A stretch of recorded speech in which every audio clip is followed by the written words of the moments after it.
Voici un futur grand jeu, un hit. Il s'agit de Rapid Racer, une simulation de course de bateau.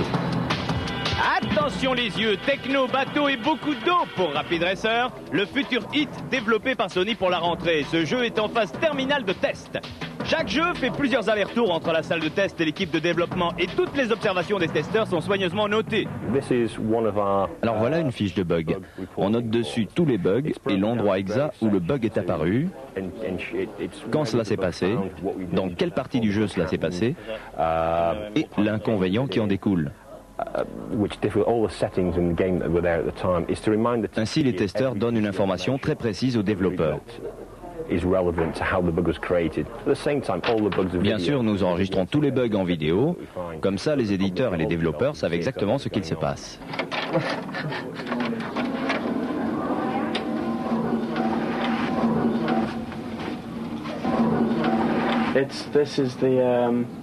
Ici, nous conservons tous les CD-ROM qui nous ont posé un problème et toutes les archives de chaque bug, ainsi que les vidéos de ces bugs. Et cette pièce est toujours bien fermée à clé. 50 personnes travaillent en permanence au QA. Ils testent en moyenne une quarantaine de jeux par mois, sont souvent jeunes et recrutés dans la région de Liverpool, majoritairement parmi des étudiants ou de jeunes chômeurs. À certaines périodes, comme au mois de juillet où sont testés les jeux de Noël, les testeurs travaillent la nuit. Et dans cet univers très masculin, nous avons même trouvé des jeunes filles. Vous savez, les garçons aiment surtout le foot. C'est sûr que moi, ce n'est pas vraiment ce que j'aime. Mais bon, quoi qu'il en soit, nous devons tester tous les jeux, qu'on les aime ou qu'on ne les aime pas. Non, non, je vous assure que je ne joue pas en dehors du travail. Mais bon, je viens juste d'arriver. Alors c'est vrai que je m'y mets petit à petit. C'est simplement un travail pour moi. C'est plutôt inhabituel de travailler avec des filles dans le milieu de l'informatique.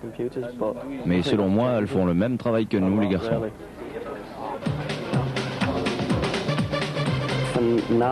C'est vrai que maintenant, jouer est devenu mon travail. Et quand je rentre à la maison, je n'ai plus trop envie de jouer. Vous savez, je passe près de 6 à 7 heures par jour devant l'écran.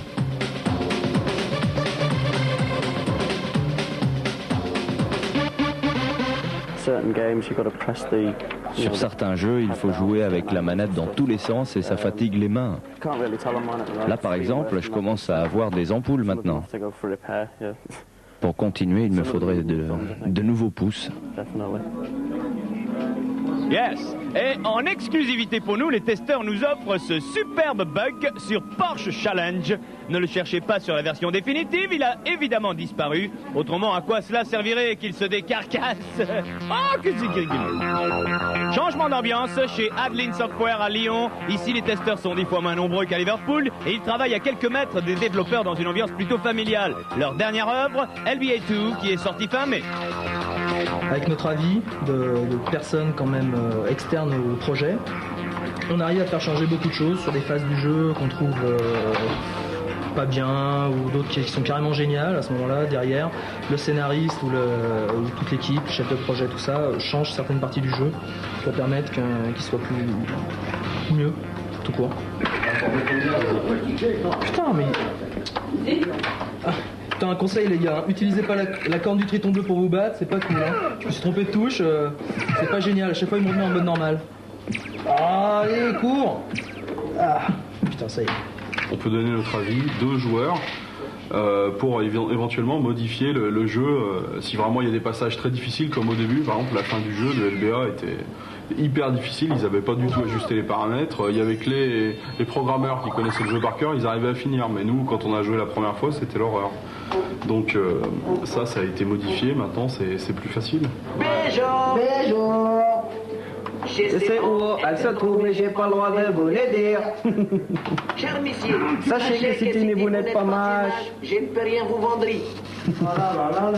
On va faire des choses qui, a priori, enfin pour nous, sont totalement stupides, mais que certaines personnes en achetant le jeu vont faire.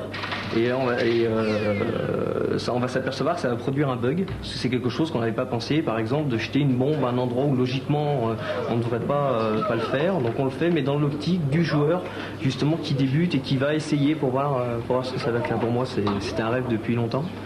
Je suis fanat de jeu depuis l'âge de 8 ans, c'est-à-dire je suis passé par toutes les évolutions d'ordinateur. Dès qu'il y avait un nouvel ordinateur qui sortait, je l'achetais. Donc je joue, je sais pas moi, 12-15 heures par jour depuis 15, 16, 17 ans. C'est pas un travail, c'est un plaisir de tester un jeu, je joue encore. Même si je passe 300, 400 heures dessus, ça reste encore dans le domaine du rêve.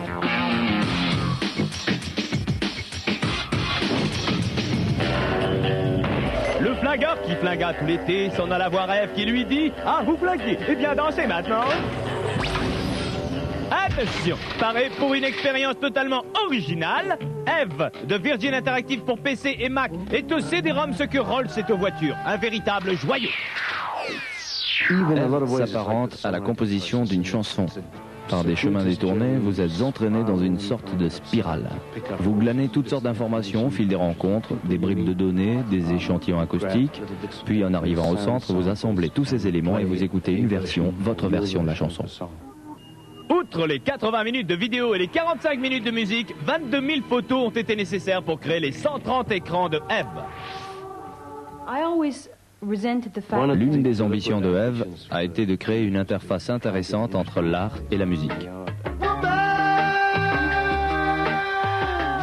On sort de Eve comme d'un rêve éveillé, des images et des mélodies plein la tête, certains d'avoir participé à l'une des plus belles expériences multimédia jamais tentées.